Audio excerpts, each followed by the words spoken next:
this video, I'm going to show you how you can create different content ideas from just one post using Claude.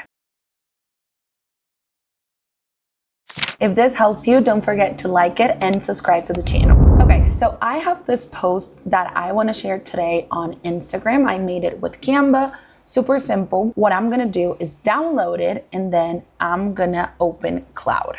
Inside Claude, I'm going to click on add files. I'm going to search for the post that we just downloaded. So you're going to upload the post that you were planning to post on Instagram, and we're going to tell Claude to give us more ideas from just this post.